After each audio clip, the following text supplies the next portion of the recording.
We're the West Sea Saxophone Quartet. We'll be performing Paradise Circus by Andrew Tweed. I'm Austin Marshall. I'm Jerry Reed. I'm Omar B. I'm Charles Warren.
Good for you.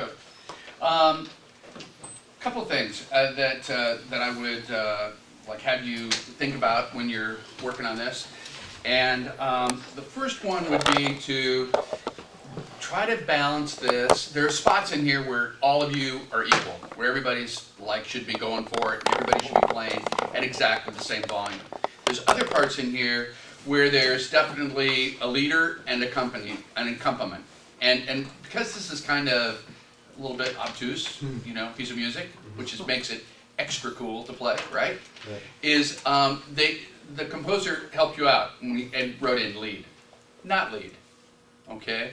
And so that's when you guys need to share with your, you know, partners in crime there. Hey, my part says I'm most important. You're too loud, because there are spots in here where somebody is in charge of carrying the melodic material, such as it is. I mean, no one's going to walk out of here singing any of those melodies. But there are things in here that need to be featured as like sitting like the, you know, on top. And other places where you all need to be blended. And that's a tough, it's tough to rehearse that, to find those and play and make those choices at the same time, because all of you've got some stuff, right, to play that you need to focus on your own part. That's where it really helps to have someone else listen to it and say, you know, I think we need to hear this part at this moment, this part at this moment, and just identify those places. And you could write in, you know, listen to Tenor, listen to Soprano, listen to Bari, and that will tell you, okay. And then the other people can kind of get together, or there might be like 3 levels. This is most important. This is secondary, and then these two parts that's just gray accompaniment, just going on. All right. But the other thing, if you don't have like a coach or somebody, you guys have good enough ears where you could just record yourself and listen back to it and say, "Whoa, I didn't know you were doing that at that moment in time," or "That's a really cool lick." And I play the same thing 2 beats later, and then you can hear more how this is passed around, and then talk about it. You know, that analysis will be easier if your instrument's not on your face, because you'll be able to just focus completely on listening and trying to diagnose what you want to do. So the balance issue would go a long way in really crystallizing this piece, which is well played. Don't get me wrong, you guys did a great job on this. But that's one thing that would even make it more interesting to listen to, because we just like focus in on just this one part, and it could just be for a few beats, or it could be for a bunch of measures. Because some of you have stuff that just goes on in here, and I noticed that there was the concept of, okay, you have the solo, and we're going to get softer, but then what happened is we had this kind of natural dynamic escalation. Pretty soon you're all playing the same volume again. And it's because of how we're taught to play in band, to hear all the parts. I can't quite hear enough second alto. Okay, second alto plays louder so you can hear everybody. And so everybody's always like plays on the same dynamic plane, so we can hear every instrument to the same amount, and that's not the case. And that's what makes chamber music so much fun. These are kind of ensembles where everybody's like driving at one point in time, and then everybody else is like in the back seat going, "It's a cool ride," and doing your own part. And you guys have communicated and cooperated really well to get this to this level, and I appreciate that. I don't think I had too much negative stuff to say. Just balance. The other thing that I would have you do is not tongue so hard on the because the velocity of this music and your tonguing, the tonguing is extremely articulate, which is, I mean, I'm impressed with your technique, but it gets in the way of the flow of the line when those the second 2/16 notes that get passed around, when they're like tongued that hard. And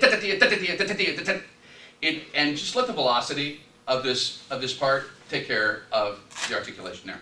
You don't have to work quite so hard. You don't have to think about playing those notes short, because you're never going to play them without space, because they're so fast that they're going to be next to each other. So you can lighten up on the tongue there, and that will help that part have a little bit better continuity to it too. It sounds like you're working too hard right at that moment in time, but that's just such a minor point in overall how much I enjoyed your playing today. So thank you very much. Thank you.